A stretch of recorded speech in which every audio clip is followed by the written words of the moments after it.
অন্তর্বর্তী সরকারের প্রধান উপদেষ্টা ডক্টর মোহাম্মদ ইউনূস ও মালয়েশিয়ার প্রধানমন্ত্রী আনোয়ার ইব্রাহিমের দ্বিপক্ষীয় বৈঠকে মুক্ত বাণিজ্য চুক্তি, কর্মসংস্থান তৈরি, ভিসা সহজীকরণ এবং উচ্চসংজ্ঞা রোহিঙ্গা সমস্যা নিয়ে আলোচনা হয়েছে। বৈঠক শেষে যৌথ ব্রিফিংয়ে মালয়েশিয়ার প্রধানমন্ত্রী আনোয়ার ইব্রাহিম জানান, টিকিট জটিলতায় মালয়েশিয়ায় যেতে না পারা 18,000 শ্রমিককে সব সহায়তা দেওয়া হবে। বলেন, এই অঞ্চলে স্থায়ী শান্তি প্রতিষ্ঠায় আসিয়ানকে আরও কার্যকর করতে চায় মালয়েশিয়া। এ সময় প্রধান উপদেষ্টা বলেন, বাংলাদেশ ও মালয়েশিয়ার সম্পর্ককে নতুন উচ্চতায় নিয়ে যাওয়ার বিষয়ে তারা আশাবাদী। এর আগে দুপুর 2টার দিকে শাহজালাল আন্তর্জাতিক বিমানবন্দরে মালয়েশিয়ার প্রধানমন্ত্রীকে স্বাগত জানান doctor Yunus.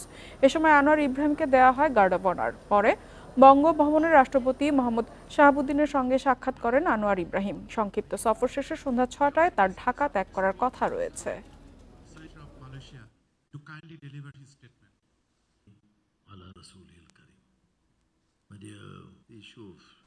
We have to strengthen our own forces, and it is these countries that understand each other. বাংলাদেশের কর্মীদের দুই দেশের অর্থনীতিতে অবদান গুরুত্বপূর্ণ। টিকিট জটিলতায় মালয়েশিয়ায় যেতে না পারা 18,000 শ্রমিককে সব সহায়তা দেয়া হবে। এই অঞ্চলকে শান্তিপূর্ণ দেখতে আসিয়ানকে আরও কার্যকর করতে চায় Malaysia. I believe Bangladeshi workers to both economies. I believe মুক্ত বাণিজ্য চুক্তি, কর্মসংস্থান তৈরি, ভিসা সহজীকরণ নিয়ে মালয়েশিয়ার প্রধানমন্ত্রীর সঙ্গে আলোচনা হয়েছে। বাংলাদেশ মালয়েশিয়া বাংলাদেশ যৌথ সম্পর্ক নতুন উচ্চতায় নিয়ে যেতে চায়।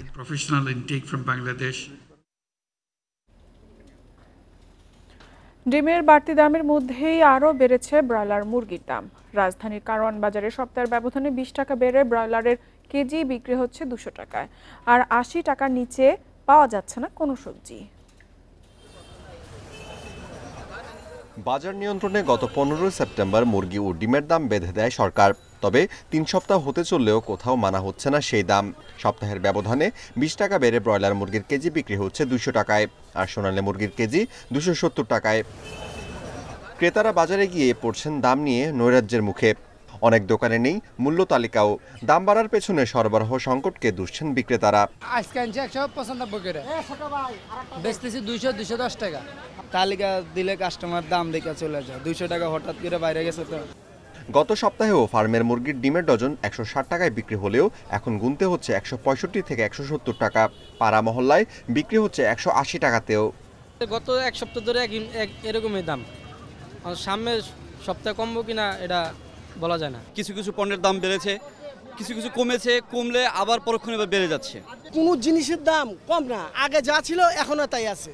আসলে কি ওই যে না পাটা পুতায় ঘষাঘষি মরিচে জান শেষ, আমাদের জান শেষ আর কি। সরবরাহ সংকট দেখানো হচ্ছে সবজির বাজারেও। 60 টাকা কেজির নিচে মিলছে না কোনো সবজি।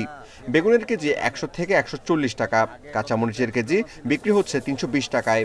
100 গ্রাম ধনেপাতা কিনতে গুনতে হচ্ছে 60 টাকা পর্যন্ত। Amirul Islam, independent news, Dhaka. এদিকে দেশের বাজারে বিভিন্ন সপ্তাহের ব্যবধানে বেড়েছে ডিম, মুরগি, সবজি ও কাঁচামরিচের দাম। বিক্রেতারা বলছেন, বন্যার কারণে বেড়েছে সবজির দাম। যোগান কমের অজুহাতে ডিম ও মুরগির দামও বাড়তি। তবে ক্রেতাদের অভিযোগ, ব্যবসায়ীরা সিন্ডিকেট করে দাম বাড়িয়েছেন। যোগান কম থাকার অজুহাতে চট্টগ্রামের বাজারগুলোতে বেড়েছে সবজির দাম। 20 টাকা বেড়ে বেগুনের কেজি উঠেছে 120 টাকায়, 10 টাকা বেড়ে বরবটির কেজি 160 টাকা, আর শশার কেজি উঠেছে 100 টাকা। বাজারে গেলে ওরা বলছে তরকারি সংগ্রহ কম, তার কারণে দাম বেশি। আমাদের বেশি দাম দিয়ে কিনে আনতে হয়, সেই জন্য দামটা আমরা বেশি বিক্রি করতেছি। রাজশাহীতে 10 টাকা বেড়ে পটলের কেজি এখন 40 টাকা, করলার কেজি 80 টাকা। তবে সপ্তাহের ব্যবধানে কেজিতে 100 টাকা বেড়ে 320 টাকা বিক্রি হচ্ছে কাঁচামরিচ। একই পরিস্থিতি বগুড়াতেও। বাজার মনিটরিং যারা কমিটি আছে তাদের এই ব্যাপারে দৃষ্টি দেওয়া উচিত। অন্য কাঁচা তরকারি স্বাভাবিক আছে, কিন্তু কাঁচামরিচ আর বেগুন এগুলা একবারে নিয়ন্ত্রণের বাইরে। অনেক দাম কিনা, সাধারণ মানুষ খাওয়ার কোনো বুদ্ধি নাই। এক আটি লাল শাক এই 1 পোয়া 20 টাকা। খুলনায় সবজির পাশাপাশি বেড়েছে ডিমের দাম। ডজনে 12 টাকা বেড়ে ডিম বিক্রি হচ্ছে 168 টাকায়। বিগত সরকারের আমল থেকে যে সিন্ডিকেট ছিল, এই সিন্ডিকেটটা ভেঙে যাক এবং আমরা স্বস্তিতে যেন ক্রয় করতে পারি। বরিশালে বাড়তি মুরগি ও মাছের দাম। সপ্তাহের ব্যবধানে 10 টাকা বেড়ে ব্রয়লার মুরগির কেজি বিক্রি হচ্ছে 180 টাকায়, সোনালী মুরগির কেজি বিক্রি হচ্ছে 240 টাকায়। এদিকে ইলিশের সরবরাহ বাড়লেও তেমন প্রভাব পড়েনি দামে। 1 কেজি সাইজের ইলিশ বিক্রি হচ্ছে 1900 থেকে 2000 টাকা পর্যন্ত দামে। Sadequr Rahman Siddiqui, independent news. লক্ষ্মীপুরে ইলিশের সরবরাহ বাড়ায় দাম কিছুটা কমেছে। প্রতি কেজি ইলিশের দাম 200 থেকে 300 টাকা কমে এখন বিক্রি হচ্ছে 1400 থেকে 1500 টাকায়, যা গত সপ্তাহে ছিল 1700 থেকে 1800 টাকা। দাম কমায় খুশি ক্রেতা বিক্রেতারা। লক্ষ্মীপুরে গত সপ্তাহের চেয়ে ইলিশের সরবরাহ কিছুটা বেড়েছে। জেলেদের জালে ধরা পড়ছে ইলিশ। সরগরম লক্ষ্মীপুরের 30টি মাছঘাটি, ব্যস্ত জেলে ও আড়তদাররা। ঘাটে মেঘনার ইলিশ কম থাকলেও সাগরের ইলিশ আসছে। গত বছরের চেয়ে এই বছর তুলনামূলক মাছ অনেক কম। দীর্ঘ আজকে 3 দিন থেকে মাছ একটু দেখা দিছে, দাম একটু সামান্য শিথিল হয়েছে। কাটা আসতেছে, আমি আরো মনে হয় 15 দিন আগে আসছে, মাছ এরকম ছিল না, এখন মোটামুটি মাছ ঘাটা দেখা যাইতেছে। 1 কেজি ওজনের ইলিশ বিক্রি হচ্ছে 1400 থেকে 1500 টাকা, যা 1 সপ্তাহ আগে ছিল 1700 টাকা। আর 1 কেজির কম ওজনের ইলিশ বিক্রি হচ্ছে 1000 থেকে 1200 টাকায়। দাম নিয়ন্ত্রণে রাখতে বাজার মনিটরিংয়ের দাবি জানিয়েছেন ক্রেতা বিক্রেতারা।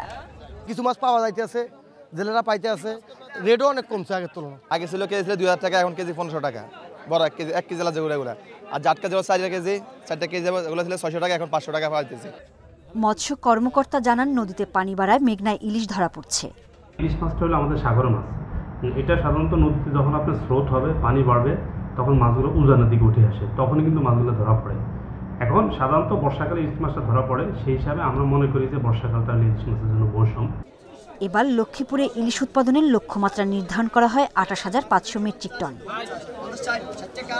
Independent news. দেশে উৎপাদনে থাকা গ্যাস ক্ষেত্রগুলোর মজুদ শেষ হতে পারে 2031 সাল নাগাদ। এ অবস্থায় নতুন কূপ খননে জোর না দিলে এলএনজি আমদানি নির্ভরতা বাড়বে। এতে জ্বালানি নিরাপত্তা আরও ঝুঁকিতে পড়বে এমন আশঙ্কা বিশ্লেষকদের। যদিও পেট্রোবাংলার দাবি 50 কূপ খননের মাধ্যমে 2 বছরে জাতীয় গ্রিডে যুক্ত হবে 60 কোটি ঘনফুট গ্যাস। দেশে দৈনিক গ্যাসের চাহিদা যখন 400 কোটি ঘনফুট, তখন মিলছে 250 কোটি ঘনফুটের মতো। জ্বালানি খাতের বেহাল দশায় ক্ষতিগ্রস্ত হচ্ছে শিল্পের উৎপাদন। এজন্য ব্যবসায়ীরা দুষছেন বিদায়ী সরকারের অদূরদর্শিতা ও স্বেচ্ছাচারিতাকে। এই যে গ্যাসের সংকট, তাহলে ওনাদের পরিকল্পনাটা কোথায় ছিল? ওনারা কী ধরনের প্ল্যানিং করছে? ওনারা তো আমাদেরকে নিয়ে চিনিবিনি খেলছে। একটা ইন্ডাস্ট্রিয়াল সেক্টর, এখানে আপনি এত মস্কারা করলে তো হবে না। আপনাকে সময় মতো আমাদেরকে গ্যাস দিতে হবে। আমরা কি গ্যাসের জন্য পে করি না? জ্বালানি বিভাগের তথ্যমতে গত 1.5 দশক বছরে গড়ে 2টি অনুসন্ধান কূপও খনন হয়নি। ফলে 2017 সালে গ্যাসের মাস্টার প্ল্যানে এলএনজি আমদানি প্রাধান্য পায়। বিশেষজ্ঞরা বলছেন, নিজস্ব গ্যাস অনুসন্ধানে দীর্ঘদিনের উদাসীনতার নেতিবাচক প্রভাব পড়েছে অর্থনীতিতে। গ্যাস সেক্টরের সবচেয়ে বড় দুর্বলতা হচ্ছে গতি, ধীর গতি। এই ধীর গতির ফলে যে পরিকল্পনা করা হয় সেটা বাস্তবায়নে যেটা 2 বছরের সময় দেওয়া হয়, সেটা লেগে যায় 4-5 বছর। সুতরাং এর থেকে বার হয়ে যদি না আসতে পারি এই ধীর গতির ব্যবস্থাপনা থেকে, তাহলে আমাদের এই গ্যাসের সমস্যার সমাধান হবে না। দেশের 29 গ্যাস ক্ষেত্রের মধ্যে উৎপাদনে আছে 20টি, যেগুলোর মজুদ 7.32 TCF। বাড়তি গ্যাস পেতে 2023 সালে পেট্রোবাংলা অনুসন্ধান উন্নয়ন সহ মোট 50টি কূপ খননের উদ্যোগ নেয়, যার মধ্যে 15টি খনন শেষ হয়েছে। 35 কূপের 18টি খনন করবে রাষ্ট্রীয় প্রতিষ্ঠান বাপেক্স। বাকিগুলোতে বিদেশি ঠিকাদার নিয়োগ হবে উন্মুক্ত দরপত্রে। আমরা 14টি কূপ খনন করে যে সাকসেস রেট পেয়েছি, আমরা আশা করছি যে এই হারে যদি আমাদের সাকসেস থাকে তাহলে আমরা 600-র কাছাকাছি চলে যাব। কোনো কূপে যদি অভূতপূর্ব পরিমাণ বেশি পাই তাহলে এটা ক্রস করতে পারে। জ্বালানি খাতের মহাপরিকল্পনায় দেখা যায় 2030-31 অর্থবছর গ্যাস ক্ষেত্রের বিদ্যমান কূপগুলোর উত্তোলন নামতে পারে 70 কোটি ঘনফুটে। তখন দৈনিক গ্যাসের চাহিদা থাকবে প্রায় 500 কোটি ঘনফুট। Hari Saha, independent news, Dhaka.